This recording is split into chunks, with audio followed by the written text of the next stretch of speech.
નમસ્કાર વિદ્યાર્થી મિત્રો, તમારું ખૂબ ખૂબ સ્વાગત છે મારી આ ચેનલ સ્ટડી વિથ નેન્સીમાં. જો હજી સુધી તમે મારી આ ચેનલને સબસ્ક્રાઈબ ન કરી હોય તો જલ્દીથી સબસ્ક્રાઈબ કરજો. આજે આપણે પ્રકરણ નંબર 1 છે. શું છે? ઈંટોની ઇમારત. તો આપણે આજે પહેલો પાઠ ઈંટોની ઇમારત જોઈશું. તો જુઓ, આપણે પહેલાં ચાલુ કરીએ. જાગૃતિ શાળા માટે ઈંટની પેટર્નનો નમૂનો. કે જુઓ, જાગૃતિ શાળા એ શાળાનું નામ છે, તેના માટે શું છે? ઈંટની પેટર્ન, એટલે કે જે ઈંટની ડિઝાઇન હોય છે તેનો નમૂનો, ઉદાહરણ. તો જુઓ, આ મુર્શિદાબાદ, એટલે કે જે મુર્શિદાબાદ ક્યાં આવેલું છે? પશ્ચિમ બંગાળમાં. તો તેની આવેલી મુર્શિદાબાદમાં આવેલી શું છે? જાગૃતિ શાળાનું સત્ય વાત છે, કે તેની સત્ય સાચી ઘટના છે, સાચી વાત છે કે જ્યારે શાળાની ઇમારત ચણાઈ રહી હતી, એટલે કે જ્યારે ઇમારત બની રહી હતી, ત્યારે એવું નક્કી કર્યું કે શાળાની દિવાલો અને જમીન પર ઈંટોથી પેટર્ન બનાવવી. કે જ્યારે સ્કૂલ બનતી હતી તેમાં શું નક્કી થયું કે જે સ્કૂલ છે એ કેનાથી બનાવશે?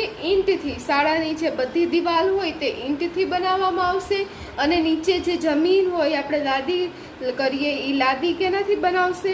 ઈંટથી. એટલે કે લાદીની જગ્યાએ ઈંટ, જે જમીન છે એ પૂરી ઈંટની બનાવશે.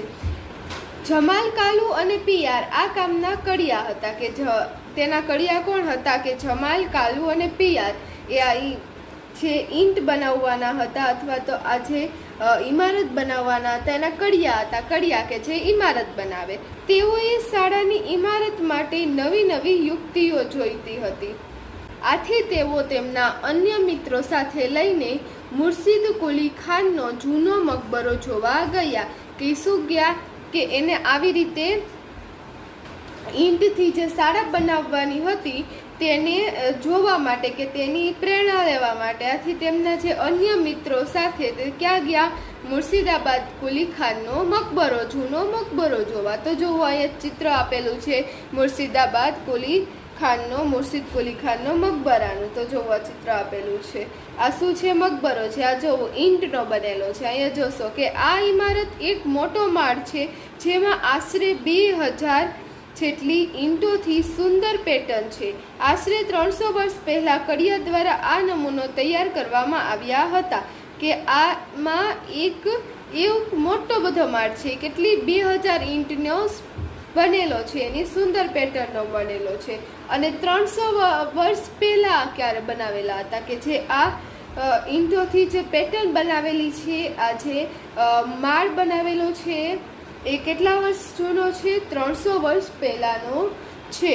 તો એ જુઓ, આપણને નીચે થોડાક ચિત્રો પણ આપેલા છે. એના તો જુઓ, તેના 5 માળના ભોતળિયાની ઈંટોની પેટર્ન કઈ રીતે ગોઠવાયેલી છે તે જુઓ. કે તેના 5 માળની જે ભોતળિયા, એટલે કે નીચે જમીન છે, એની ઈંટની પેટર્ન. તો આ જોવા, પહેલા માળની ઈંટની પેટર્ન છે.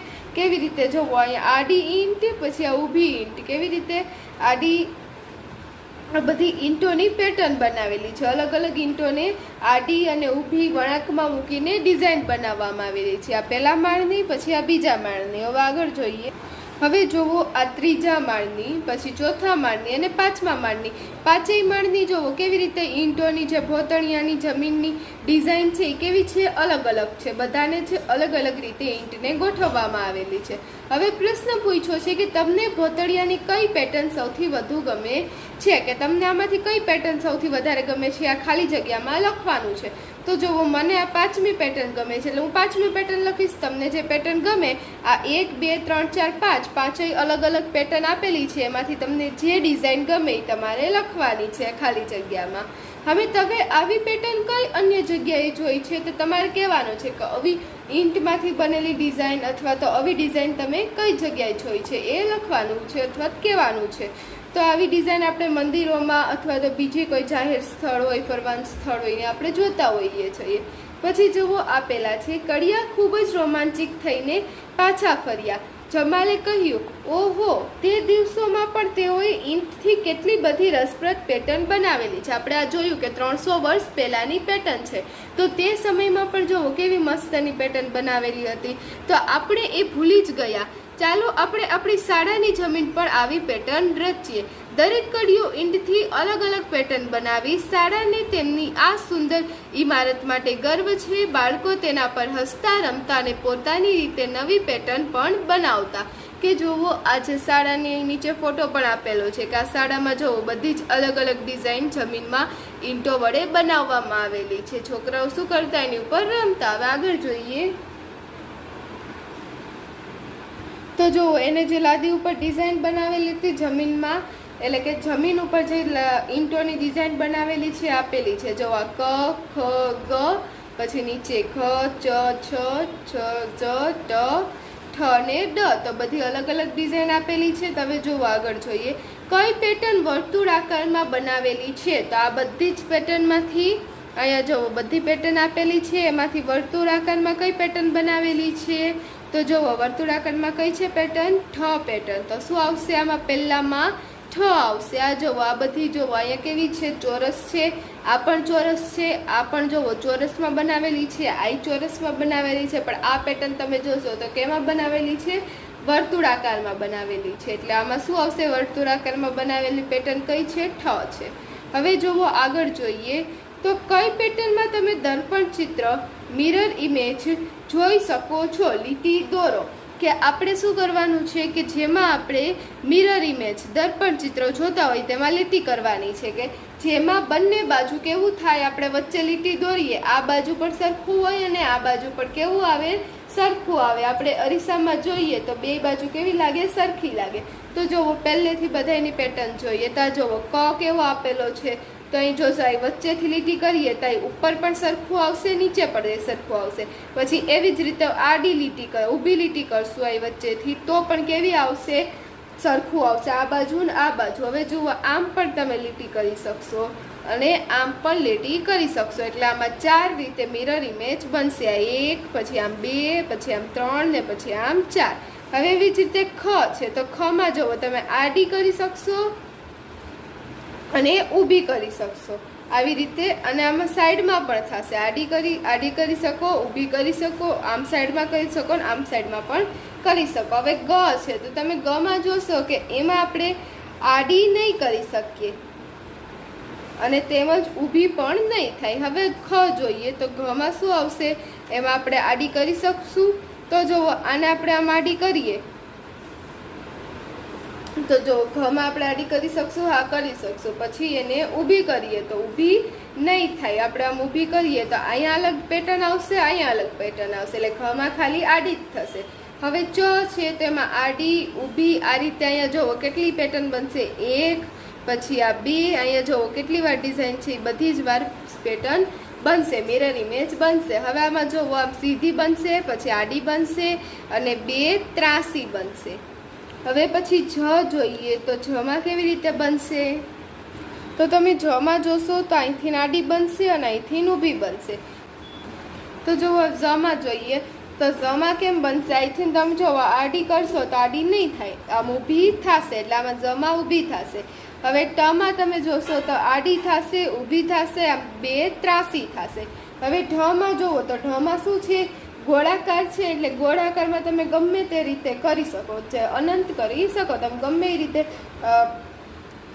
ઊભી આડી જેવી કરવી હોય એવી કરી શકો. હવે ડ છે તો ડમાં કેમ થશે? ઊભી થશે, આડી થશે, 2 ત્રાસી થશે. તો આવી રીતે તમારે લીટી દોરવાની છે. હવે તમે ભોતળિયાનો નવો નમૂનો બનાવો કે આમાં તમે ડિઝાઇન આપેલી છે એવી જ રીતે તમે પણ એક ડિઝાઇન બનાવો. હવે આગળ જોઈએ તો જુઓ શું આપેલું છે કે ઈંટ કેવી રીતે દોરવી. તો આ ચિત્રમાં 2 સરખા પ્રકારની ઈંટ દર્શાવેલ છે. તો અહીંયા જુઓ અહીંયા એક ઈંટ દર્શાવેલી છે, અહીંયા જ ઈંટ દર્શાવેલી છે. 2 કેવી છે? સરખી જ છે. પણ આને જુઓ આડી મૂકેલી છે અને આને આમ ઊભી મૂકી છે. તો આપેલા એક ચિત્રમાં આપણે ઈંટની એક બાજુ જોઈ શકીએ છીએ. એટલે કે આ 2માંથી એક ચિત્રમાં આપણે એક બાજુ જોવાય છે અને જ્યારે બીજા ચિત્રમાં ઈંટની 3 બાજુ જોઈ શકીએ છીએ. જે ચિત્રમાં 3 બાજુ દેખાય તેની પર વર્તુળ કરો. કે આ જુઓ આ પહેલી બાજુ એક પહેલી ઈંટ છે અને બીજી ઈંટ છે. એમાંથી એક ઈંટમાં આપણને એક બાજુ દેખાય છે અને બીજી ઈંટમાં 3 બાજુ. તો આપણને શું કીધું છે કે જેમાં 3 બાજુ દેખાતી હોય એવી ઈંટ પર વર્તુળ કરવાનું છે. તો તમે આ ઈંટ જોશો તો અહીંયા આપણને આ એક બાજુ પછી આ એની બીજી બાજુ અને આ એની ત્રીજી બાજુ, આ 1 2 ને 3 કુલ કેટલી 3 બાજુ દેખાય છે. અને આ ઈંટમાં તમે જોશો તો એક જ બાજુ દેખાય છે. તો આપણે કઈ ઈંટ ઉપર વર્તુળ કરશું? પહેલી ઈંટ ઉપર તમારે શું કરવાનું છે? વર્તુળ કરવાનું છે. હવે જોવો પૂછેલું છે કે એક ઈંટમાં કુલ કેટલી બાજુ હોય, કે આ જોવો આ એક ઈંટમાં આપણે કુલ કેટલી બાજુ હોય. તો તમે જોશો કે આ ઉપરની એક બાજુ થઈ, એવી જ રીતે નીચે એક બાજુ હશે, એટલે કેટલી 2 બાજુ થઈ. હવે આ 3 બાજુ અને એની સામેની આ વાળી બાજુ, તો એ કેટલી થશે? 3 ને 4, 1 પછી આ 2, આ 3 અને 4, હજી હવે જો આ 5 અને એની આ બાજુની 6 બાજુ, એટલે કુલ કેટલી થશે? ઈંટમાં બાજુ 6 બાજુ થશે. અને તમે તમારા કંપાસ બોક્સમાં પણ જોઈ શકો છો કે કંપાસ બોક્સમાં પણ ઉપર એક નીચે એક, પછી અને બીજી આ ચારેય બાજુ એક એક, એટલે કુલ કેટલી થાય? 6 થાય. હવે કોઈ એક બાજુ ચોરસ છે, તો આમાં જોવો 6 બાજુ છે, 6 બાજુમાંથી કોઈ ચોરસ છે, તો આપણે શું લખશું? ના, એ કોઈ ચોરસ નથી. ના, એક ચોરસ છે કોઈ આમાં નથી, કેમ કે જો આ લંબચોરસ થશે, બધી જ બાજુ કેવી થશે? લંબચોરસ થાય. હવે જોવો ઈંટોની સૌથી નાની બાજુ દોરો, કે આ ઈંટ છે એની 6 બાજુ મેં કીધી, એક ઉપર એક નીચે અને બીજી 4 સાઈડમાં, તેમાં સૌથી નાની બાજુ કઈ થાય? તો અહીં જો આપણને 3 બાજુ આપેલી છે, એમાંથી જે આ બાજુ છે તમે જોશો આ બાજુ અવળી મોટી થાય, આ બાજુ પણ મોટી થાય, પણ આ બાજુ છે એ કેવી થશે? નાની થશે. એટલે આપણે આ બાજુ કઈ થશે? નાની થશે. તો નાની બાજુ દોરો, તો તમારે તે બાજુ દોરવાની છે. હવે જુઓ પછી આગળ જોઈએ તો આપેલા ચિત્રોમાંથી ઈંટની બાજુ જેવી આકૃતિ દેખાતી હોય એની ઉપર આપણે શું કરવાનું છે? રાઈટની નિશાની કરવાની છે, એટલે કે આપણે રાઈટ ટીક કરવાનું છે. તો આમાં ઈંટની બાજુ કઈ દેખાય છે? તો આ ઈંટ છે નહીં, આ પણ નથી. તો આ ઈંટની બાજુ જેવી દેખાય છે તો અહીંયા તમારે શું કરવાનું? રાઈટ ટીક કરવાનું છે. અહીંયા આપેલું છે એવું અહીં આપણે રાઈટ ટીક કરવાનું. હવે આ ચોરસ છે, ચોરસ પણ ઈંટની બાજુમાં ના આવે, આ પણ નહીં આવે, આ પણ નહીં આવે ને આ પણ નહીં આવશે, આ આવશે ઈંટની બાજુમાં, એટલે આમાં રાઈટ ટીક કરશું. તો કઈ બેમાં? આમાં ને આમાં રાઈટ ટીક કરશું. હવે જોવો પછી આગળ જોઈએ તો નીચે આપેલી ઈંટની આકૃતિ કઈ છે? એમાં રાઈટની નિશાની કરો. તો આ ઈંટની આકૃતિ છે? ના, નથી. આ કઈ આકૃતિ છે? નળાકારની આકૃતિ છે.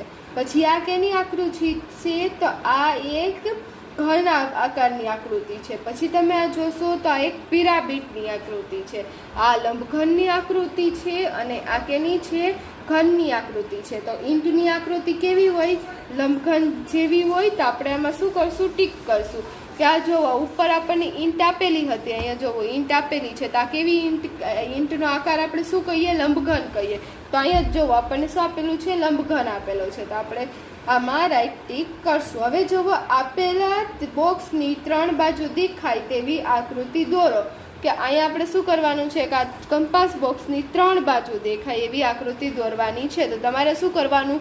અહીંયા ઈંટની ઉપર જોવો કેવી આકૃતિ દોરેલી હતી એવી રીતે આપણે દોરવાની છે આકૃતિ કંપાસ બોક્સની.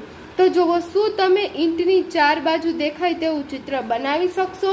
કે ઈંટની કેટલી બાજુ દેખાય? 4 બાજુ દેખાય તેવું ચિત્ર બનાય તો ના બને, કેમ કે જોવો અહીંયા કેટલી બાજુ દેખાય? 3 બાજુ દેખાય. તો હવે પાછળની બાજુ દેખાશે નહીં, એટલે આપણે શું લખશું? ના દોરી શકીએ. હવે આગળ જોઈએ તો જોવો શું આપેલું છે? કે પડે નહીં તેવી દિવાલ, કે કેવી એવી દિવાલ કે જે પડે નહીં. તો એક દિવસ મુનિયા અને જૈનાબ ઈંટોથી રમતા હતા, તો તેમણે તેમાંથી શું કરી? દિવાલ બનાવી. કે ઈંટથી રમતા હતા અને ઈંટથી રમતા રમતા દિવાલ બનાવી. દરેકે કેવી અલગ અલગ દિવાલ બનાવી. તો જોવો જૈનાબે કેવી દિવાલ બનાવી અને મુનિયાએ કેવી દિવાલ બનાવી. જૈનાબ શું કરે છે? 2 ઈંટ વચ્ચે 1 ઈંટ મૂકે છે, અહીંયા પણ 2 ઈંટ વચ્ચે 1 ઈંટ મૂકે છે, અને અહીંયા પણ જોવો 2 ઈંટ વચ્ચે કેટલી? 1 ઈંટ મૂકે છે. મુનિયા શું કરે છે? આ ઈંટ છે એની ઉપર બીજી ઈંટ, બીજી ઈંટ ઉપર ત્રીજી ઈંટ, અહીંયા પણ 1 ઈંટ એની ઉપર બીજી ઈંટ, બીજી ઈંટની ત્રીજી ઈંટ, તો આવી રીતે બનાવે છે. તો જૈનાબે કહ્યું કે તેની દિવાલ સરળતાથી પડી જાય એવી નથી. જૈનાબે શું કીધું? કે મારી દિવાલ પડે એવી નથી. એ જ રીતે મુનિયાની ઈંટો ગોઠવે છે તે કડિયાની પણ એકબીજા પર ઈંટો ગોઠવતા હોતા નથી. તે રીતે કે જેવી રીતે આ મુનિયાએ ઈંટ ગોઠવેલી છે ને એવી રીતે તો કડિયા નથી ગોઠવતા. કે કડિયા કેવી રીતે જૈનાબે ગોઠવી તેવી રીતે ગોઠવે છે, મુનિયાએ ગોઠવી તેવી રીતે નહીં. તમે શું વિચારો છો કે કઈ દિવાલ મજબૂત હશે, કે જૈનાબે ગોઠવી એવી રીતે કે મુનિયાએ ગોઠવી એવી રીતે? કઈ થશે જૈનાબે ગોઠવી તેવી રીતે, કેમ કે એક ઉપર એક આપણે મૂકીએ ને ઈંટ તો શું થાય કે આ દિવાલ ઝડપથી પડી જાય, જ્યારે જૈનાબે બનાવેલી દિવાલ પડશે નહીં. બીજી દિવાલો જુઓ કે જ્યાં તમે ઈંટોની વિવિધ પેટર્ન જોવા મળે, કે બીજી દિવાલ આપણે જોવાની છે કે જ્યાં ઈંટની આપણને કેવી અલગ અલગ પેટર્ન જોવા મળે. તો જોવું આપણે આ વિડીયોમાં આટલું જ જોશું. તો આના આગળનો વિડીયો આપણે ભાગ 2 માં જોઈશું, તે તમારી પાસે ચેનલમાંથી જોઈ શકો છો. અને અહીં આપણો વિડીયો પૂર્ણ થાય છે. જો તમને વિડીયો પસંદ આવ્યો હોય તો લાઈક શેર સબસ્ક્રાઈબ કરજો, અને જો હજી સુધી તમે મારી આ ચેનલને સબસ્ક્રાઈબ ના કરી હોય તો જલ્દીથી સબસ્ક્રાઈબ કરજો, જેથી તમને મારા બધા જ વિડીયો સૌથી પહેલાં મળી રહે. Thanks for watching.